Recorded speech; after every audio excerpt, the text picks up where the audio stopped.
बहुत बहुत स्वागत। सुपर 10 देख रहे हैं आप, आपके साथ मैं हूं ललित प्रजापति। नमस्कार, बहुत स्वागत है आपका। मैं हूं रीनू। चलिए सबसे पहले देखेंगे इंटरनेशनल सुपर 10।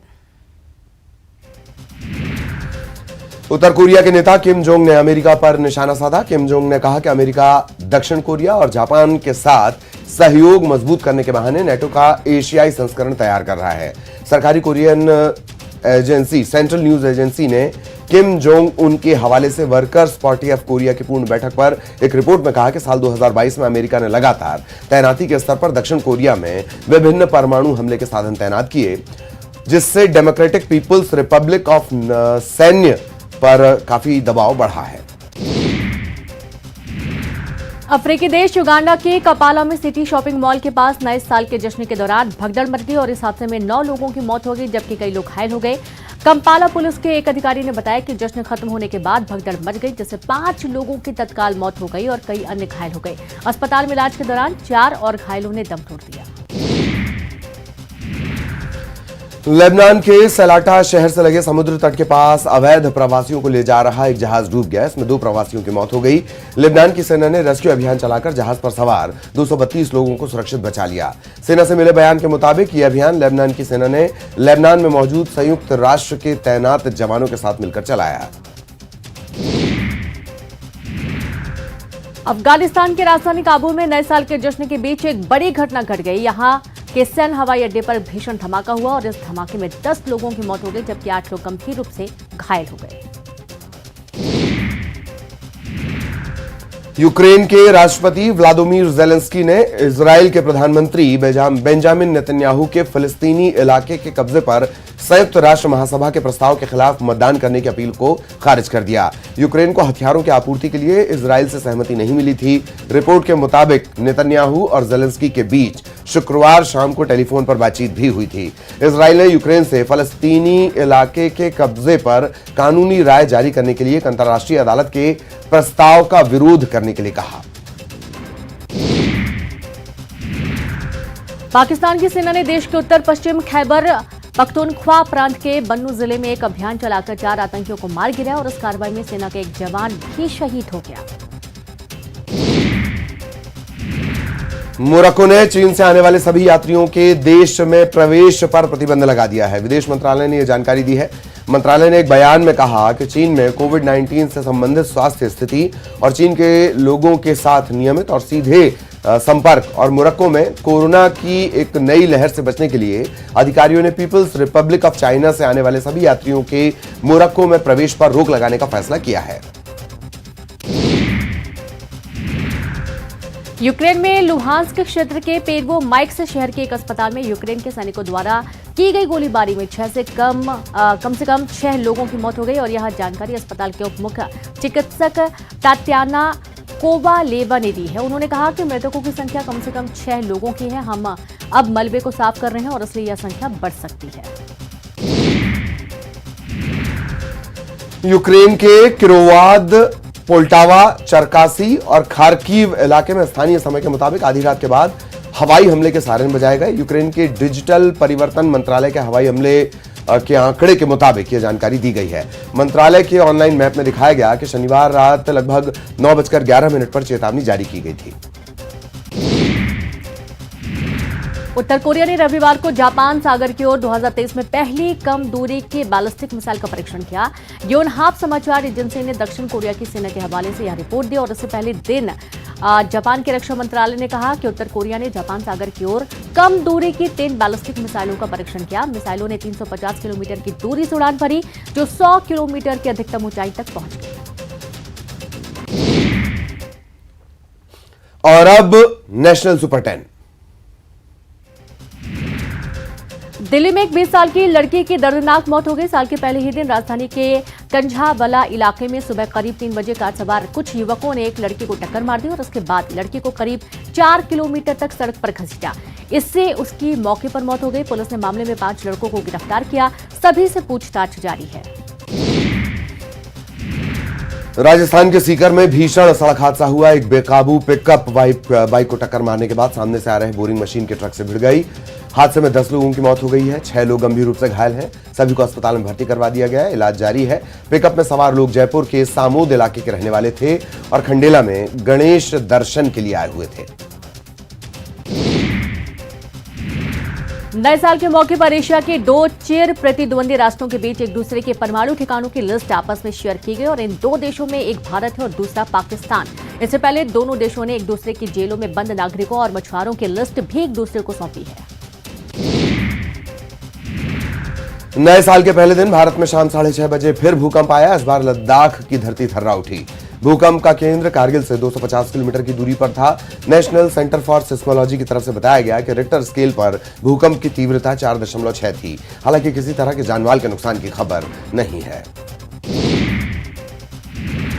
तो वहीं विदेश मंत्री एस जयशंकर 3 जनवरी तक साइप्रस और ऑस्ट्रेलिया के दौरे पर रहने वाले हैं। 29 से 31 दिसंबर 2022 तक वह साइप्रस गणराज्य के दौरे पर थे, जबकि फिलहाल वह ऑस्ट्रिया में हैं। दौरे से पहले जारी एक आधिकारिक बयान में कहा गया कि वो ऑस्ट्रिया में विदेश मंत्री EAM, यूरोपीय और अंतर्राष्ट्रीय मामलों के ऑस्ट्रेलियाई संघीय मंत्री अलेक्जेंडर शालीनबर्ग से मिलेंगे। महाराष्ट्र के सोलापुर में दर्दनाक हादसा हो गया। यहां शिराले गांव में पटाखा फैक्ट्री में आग लगने से 3 लोगों की मौत हो गई, जबकि 4 लोग घायल हुए हैं। महाराष्ट्र के नासिक जिले में स्थित एक पॉली फिल्म फैक्ट्री में भीषण विस्फोट हुआ। विस्फोट के बाद फैक्ट्री में भयंकर आग लग गई। हादसे में 2 लोगों की मौत हो गई, जबकि 17 लोग घायल हुए। घायलों को अस्पताल भर्ती किया गया। जानकारी मिलते ही मुख्यमंत्री एकनाथ शिंदे घायलों से मिलने अस्पताल पहुंचे। सीएम ने मृतकों के परिजनों को 5-5 लाख रुपए की सहायता राशि देने की घोषणा की है। यूपी विधानसभा के गेट नंबर 3 के पास अचानक आग लग गई। धुआं उठता देख कर्मचारी शोर मचाने लगे। फौरन विधानसभा के अंदर की लाइट काटी गई। इस घटना में जानमाल के नुकसान की कोई खबर नहीं है। कोविड महामारी की नई लहर की आशंका को देखते हुए केंद्र सरकार ने बड़ा फैसला किया। सरकार ने चीन समेत इन देशों से आने वाले यात्रियों के लिए RT-PCR टेस्ट अनिवार्य कर दिया है। राष्ट्रपति द्रौपदी मुर्मू के 2 दिवसीय दौरे को लेकर ब्रह्म कुमारी संस्थान के अंतर्राष्ट्रीय मुख्यालय शांतिवन आबू रोड के डायमंड हॉल को सजाया जा रहा है। नए साल के स्वागत और राष्ट्रपति के दौरे के मद्देनजर सजावट हुई। और चलिए अब देखेंगे MP टॉप 10। इंदौर में 13 साल बाद हुई विश्व हिंदू परिषद की प्रन्यासी मंडल और प्रबंध समिति की 3 दिवसीय बैठक में 2 अहम प्रस्ताव पारित किए गए। इसमें शोक प्रस्ताव और मजहबी कट्टरता की चुनौती से निपटना शामिल है। विश्व हिंदू परिषद के अंतर्राष्ट्रीय कार्यकारी अध्यक्ष एडवोकेट आलोक कुमार ने कहा कि लव जिहाद से जुड़े विषय पर हमने अपने कार्यकर्ताओं को ट्रेनिंग दी है कि किस तरह लव जिहाद से जुड़े मामलों में थानों में FIR दर्ज करवानी है और कैसे इसकी कानूनी लड़ाई लड़नी है। मध्य प्रदेश के उच्च शिक्षा मंत्री मोहन यादव खंडवा पहुंचे, जहां उन्होंने स्थानीय सर्किट हाउस में बीजेपी के आला नेताओं से मुलाकात की और इस दौरान बड़ी संख्या में बीजेपी के नेता और कार्यकर्ता मौजूद रहे। मीडिया से बातचीत के दौरान मंत्री यादव ने प्रदेश सरकार की आगामी योजना के बारे में बताया और कहा कि आगामी 12 जनवरी को एक बड़ा कार्यक्रम आयोजित होगा, जिसमें प्रदेश के मुख्यमंत्री शिवराज सिंह चौहान राज्य के युवाओं के लिए युवा नीति की घोषणा करेंगे। नए साल के मौके पर रीवा के कॉलेज चौराहे पर लगा कांग्रेस पार्टी का पोस्टर सुर्खियों में है। पोस्टर में कांग्रेस के शहर अध्यक्ष ने प्रदेश अध्यक्ष कमलनाथ की फोटो के साथ नारा दिया है कि नए साल में नई सरकार। इसके बाद उनके इस पोस्टर ने सियासी रूप ले लिया। जवाब में बीजेपी के पूर्व राष्ट्रीय सचिव गौरव तिवारी ने उसी पोस्टर के बगल में एक और पोस्टर लगा दिया। इसमें उन्होंने नारा दिया है कि अब की बार कांग्रेस का होगा बुरा हाल। सोशल मीडिया में एक वीडियो तेजी से वायरल हो रहा है, जिसमें कुछ स्कूली छात्र साथ में पढ़ने वाली दूसरे अन्य छात्र के साथ मारपीट करते दिखाई दे रहे हैं। यह वीडियो रांची थाना क्षेत्र का है और यह घटना लगभग 1 सप्ताह पहले की बताई जा रही है। इसकी शिकायत पीड़ित छात्र द्वारा थाने में की गई थी, लेकिन अब इस घटना का वीडियो भी सामने आया है। खंडवा में नदी में डूबने से एक युवक की मौत हो गई। बताया जा रहा है कि युवक अपने दोस्तों के साथ यहां पिकनिक मनाने पहुंचा था। नहाने के दौरान ये पानी में डूब गया और उसकी मौत हो गई। तो वहीं बालाघाट के साकरी टोला इलाके में अज्ञात लोगों ने बुजुर्ग की गोली मारकर हत्या कर दी। हत्या की वजह का खुलासा नहीं हो पाया है, लेकिन ऐसे कयास लगाए जा रहे हैं कि नक्सलियों की साजिश हो सकती है। वो मुखबिरी के शक में बुजुर्ग की हत्या करवा सकते हैं और इस मामले में पुलिस का कहना है कि जांच के बाद ही पता चलेगी असलियत क्या है। हरदा जिले के छिपावड़ थाना इलाके के मोरगढ़ी इलाके में एक महीने का मासूम लावारिस हालत में मिला है। और कोई अनजान शख्स इसे छोड़कर चला गया था। बच्चे के रोने की आवाज सुनने के बाद ग्रामीणों ने पुलिस को इत्तला दी और इसके बाद पुलिस मौके पर पहुंची और मासूम को अस्पताल में भर्ती करवाया गया। सतना में बिजली के टावर पर मचान बनाकर पिछले 48 दिनों से किसानों का प्रदर्शन जारी है। 20 से ज्यादा किसान कड़कड़ाती ठंड में जमीन के मुआवजे की मांग को लेकर प्रदर्शन कर रहे हैं। प्रशासन टावर पर चढ़कर प्रदर्शन कर रहे किसानों पर एफआईआर दर्ज किया है, लेकिन किसान टावर पर ही हैं। वहीं जब इस संबंध में कृषि मंत्री ने जल्द मुआवजा दिलाने का भरोसा दिलाया है। सतना में नहर में नहाने के दौरान 2 भाइयों की डूबने से मौत हो गई। बताया जा रहा है कि दोनों भाई नहर में नहाने गए थे। इस दौरान छोटा भाई गहरे पानी में डूबने लगा। उसे बचाने के लिए गया बड़ा भाई भी डूब गया। जानकारी मिलने पर प्रशासन की टीम पहुंची। गोताखोरों की टीम ने एक शव को बरामद किया है, दूसरे की तलाश जारी है। नहर में पानी के प्रवाह को रोका गया है। इंदौर में एक छात्र की चाकू से गोदकर हत्या कर दी गई। भंवरकुआं इलाके में बाइक हटाने को लेकर विवाद हुआ। इसके बाद बदमाशों ने छात्र आयुष गुप्ता पर चाकू से हमला कर दिया।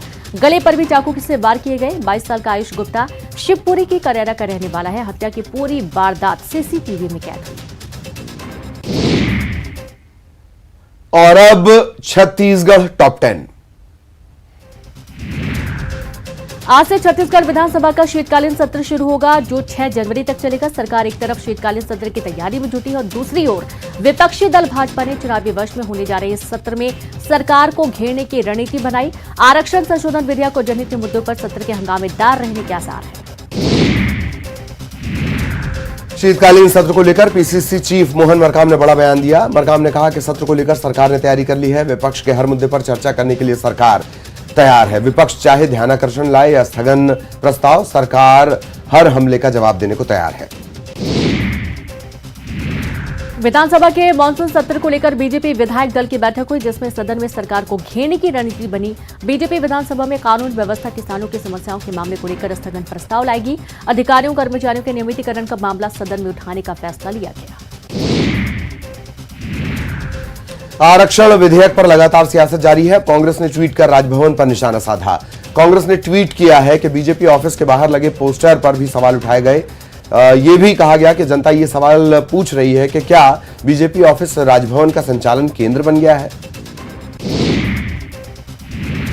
आरक्षण विधेयक को लेकर कृषि मंत्री रविंद्र चौबे ने बीजेपी पर निशाना साधा। कृषि मंत्री ने कहा कि जो लोग राज्यपाल को सलाह दे रहे हैं वो विधेयक को पास करने के दौरान विधानसभा में मौजूद थे। बीजेपी ने सदन में हमारे प्रस्ताव का समर्थन किया था। कोरबा में एससीसीएल कुसमुंडा खदान के विस्थापितों का प्रदर्शन 427 दिनों से जारी है। नौकरी की मांग को लेकर यह प्रदर्शन चल रहा है। विस्थापित अपनी मांगों को लेकर जीएम ऑफिस के बाहर धरने पर बैठे हैं। नए साल के पहले दिन दुर्ग जिला पुलिस ने महादेव ऑनलाइन सट्टा के खिलाफ बड़ी कार्रवाई की। पुलिस ने मध्य प्रदेश के बालाघाट जिले की वारा सिवनी के 14वीं ब्रांच पर दबिश दी और इस मामले में 6 आरोपियों को गिरफ्तार किया गया, जिनके पास से पुलिस ने 3 लैपटॉप, 14 नग मोबाइल फोन के साथ लाखों के लेनदेन का खुलासा किया है। कोरबा में 20 साल की नील कुसुम हत्याकांड का खुलासा पुलिस ने किया है। त्रिकोणीय प्रेम प्रसंग में युवती की हत्या की गई। पुलिस ने हत्या के मुख्य आरोपी समेत 2 लोगों को राजनांदगांव से गिरफ्तार किया है। आरोपी शाहबान खान और तबरेज खान को 7 दिन की कड़ी मशक्कत के बाद पकड़ा जा सका। आपको बता दें कि आरोपी अहमदाबाद से कोरबा पहुंचा। 24 दिसंबर को युवती की पेचकस से हत्या करने के बाद वापस अहमदाबाद भाग गया था। नए साल पर मुख्यमंत्री भूपेश बघेल ने श्रमिकों को बड़ी सौगात दी। सीएम ने श्रमिकों की सहायता राशि 10,000 से बढ़ाकर 20,000 करने की घोषणा की। वहीं उनके बच्चों को निःशुल्क प्रशिक्षण देने का ऐलान किया। मुख्यमंत्री ने श्रमिकों के साथ ही नया साल मनाया। नए साल के मौके पर अंबिकापुर के ऑक्सीजन पार्क में 100 फीट ऊंचा राष्ट्रीय ध्वज लहराया गया।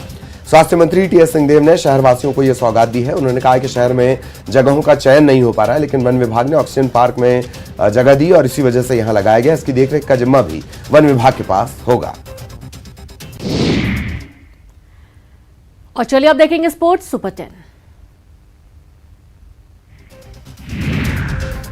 भारत के नए T20 कप्तान हार्दिक पांड्या ने की केंद्रीय गृहमंत्री अमित शाह से मुलाकात। गृहमंत्री के आधिकारिक निवास पर दोनों की मुलाकात हुई। हार्दिक के भाई कुणाल पांड्या भी साथ रहे। श्रीलंका के खिलाफ 3 जनवरी से शुरू हो रही 3 T20 मैचों की सीरीज में कप्तान होंगे हार्दिक। वर्ल्ड टेस्ट चैंपियनशिप के फाइनल की रेस से पाकिस्तान बाहर। आईसीसी ने की आधिकारिक पुष्टि। इंग्लैंड के हाथों अपने ही घर में टेस्ट सीरीज में पाकिस्तान को 3-0 से मिली थी हार के बाद पॉइंट टेबल पर हुआ था काफी नुकसान। कार दुर्घटना में घायल भारतीय बल्लेबाज ऋषभ पंत की हालत में सुधार। देहरादून के मैक्स अस्पताल में चल रहा इलाज। ऋषभ पंत की मां और बहन हॉस्पिटल में मौजूद। दिल्ली से रुड़की जाने के दौरान ऋषभ पंत का हुआ था एक्सीडेंट। उत्तराखंड के सीएम पुष्कर सिंह धामी ने ऋषभ पंत से की मुलाकात। इलाज की पूरी व्यवस्था सुनिश्चित करने के दिए निर्देश। कहा, गड्ढा आने के कारण हुआ पंत की गाड़ी का एक्सीडेंट। सरकार उठाएगी पंत के इलाज का पूरा खर्च। ऋषभ पंत की जान बचाने वालों को उत्तराखंड सरकार सम्मानित करेगी। उत्तराखंड के मुख्यमंत्री पुष्कर सिंह धामी ने यह ऐलान किया है। 26 जनवरी के दिन हरियाणा रोडवेज के ड्राइवर और कंडक्टर को सम्मान दिया जाएगा। हरियाणा रोडवेज के पानीपत डिपो के महाप्रबंधक कुलदीप जांगड़ा पहले ही इन्हें सम्मानित कर चुके हैं।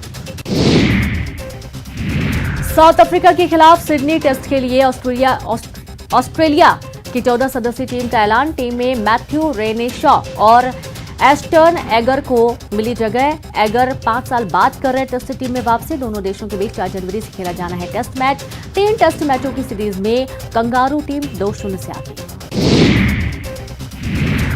इंडिया विमेंस और south Africa women's under 19 team के बीच तीसरा T20 इंटरनेशनल मैच रद्द। ग्राउंड गीला होने के कारण नहीं हुआ मैच। दूसरा T20 भी हो चुका था रद्द। 4 जनवरी को दोनों टीमों के बीच खेला जाना है चौथा T20 मुकाबला।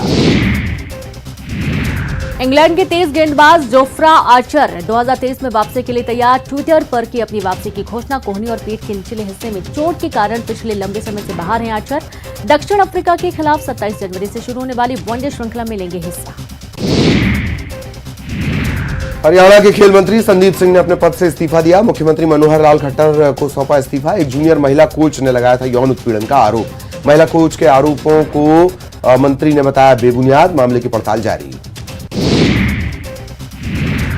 महान फुटबॉलर पेले का 2-3 जनवरी को होगा अंतिम संस्कार। सांतोस क्लब करेगा पेले के अंतिम संस्कार की मेजबानी। 15 साल पहले पेले ने इसी क्लब से की थी फुटबॉल खेलने की शुरुआत। और अब बॉलीवुड सुपर 10। सुपरस्टार रणबीर कपूर की मोस्ट अवेटेड फिल्म एनिमल का first look poster release. New year के आधी रात पर जारी हुआ पोस्टर। एनिमल के पोस्टर में काफी खूंखार अंदाज में दिख रहे रणबीर कपूर। साउथ की मशहूर एक्ट्रेस रश्मिका मंदाना भी लीड रोल में आएंगी नजर। 11 अगस्त 2023 को सिनेमा घरों में रिलीज होगी फिल्म। एक्ट्रेस सना सईद ने अपने बॉयफ्रेंड साबा वार्नर से की सगाई। न्यू ईयर के मौके पर सना को उनके बॉयफ्रेंड ने प्रपोज कर रिंग पहनाई। वीडियो पोस्ट कर सना ने दी है good news. Student of the year और कुछ कुछ होता है जैसी फिल्मों में काम कर चुकी हैं सना सईद। एक्ट्रेस सारा अली खान की 2023 में OTT प्लेटफॉर्म में होगी एंट्री। ए वतन मेरे वतन पीरियड वेब सीरीज के जरिए जमाएंगी धाक। आजादी के आंदोलन के वक्त सीक्रेट रेडियो ऑपरेटर का काम करने वाली उषा मेहता के किरदार पर बनेगी ये फिल्म। करण जौहर होंगे फिल्म के प्रोड्यूसर। आयुष्मान खुराना ने शाराना अंदाज में लोगों को दी नए साल की बधाई। अपने ऑफिशियल इंस्टा हैंडल पर लेटेस्ट तस्वीर शेयर की। फोटो के साथ आयुष्मान ने फैंस को न्यू ईयर का विश किया। लिखा, नया साल है, फीलिंग पुरानी है, ठंड नहीं लगती, जिंदा जवानी है। नए साल पर छलका सिंगर और रैपर हनी सिंह का दर्द। कहा, मैं दिन रात मरने की दुआ मांगता था। मैं पागल हो चुका था। मैं काम और दारू में इतना डूब गया था कि स्मोक करता रहता था। मैं सोता भी नहीं था। टीवी एक्ट्रेस दिशा परमार ने सीरियल बड़े अच्छे लगते हैं छोड़ने का फैसला किया है। शो में फिर से 20 साल के लीप होने की वजह से छोड़ा शो। कहा, अब मूव ऑन का समय आ गया है। सुपरस्टार चिरंजीवी और रवि तेजा की फिल्म वॉल्टेयर वीरैया 13 जनवरी को होगी रिलीज। फिल्म में एक्ट्रेस श्रुति हासन और कैथरीन ट्रेसा भी आएंगी नजर। फिल्म के टीजर और गानों को मिला जबरदस्त रिस्पांस। तेलुगु मूल और डब हिंदी वर्जन एक ही दिन की एक ही टाइटल साथ होंगे रिलीज।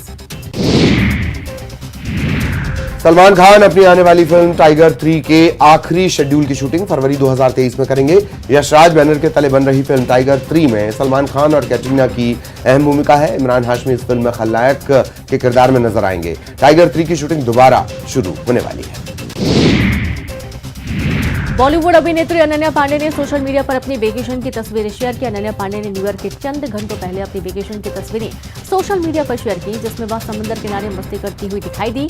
अपनी वेकेशन तस्वीरों को अनन्या पांडे ने अपने आधिकारिक इंस्टाग्राम हैंडल पर शेयर किया। विक्रांत सिंह राजपूत का भोजपुरी गाना राजा हमका भी गोवा घुमाईदा रिलीज हो गया है। राजा हमका भी गोवा घुमाईदा गाने को शिल्पी राज ने अपनी आवाज दी है। इस गाने में विक्रांत सिंह राजपूत और आकांक्षा दुबे की केमिस्ट्री नजर आ रही है। Mini live Bhojpuri official YouTube channel पर ये गाना रिलीज किया गया है। और चलिए कुछ और अहम खबरों की बात रीनू कर लेंगे। चीन में कोरोना के कोहराम के बीच लोगों ने नए साल का जमकर जश्न मनाया है। सोशल डिस्टेंसिंग की धज्जियां उड़ाई गई हैं। हजारों लोग सड़कों पर भी उतर आए, आतिशबाजी हुई, गुब्बारे छोड़े गए। और इन सब के बीच एक्सपर्ट बता रहे हैं कि 13 जनवरी को चीन में कोरोना कोहराम मचाने वाला है और इस दिन कोरोना के करीब 37 लाख केस आएंगे।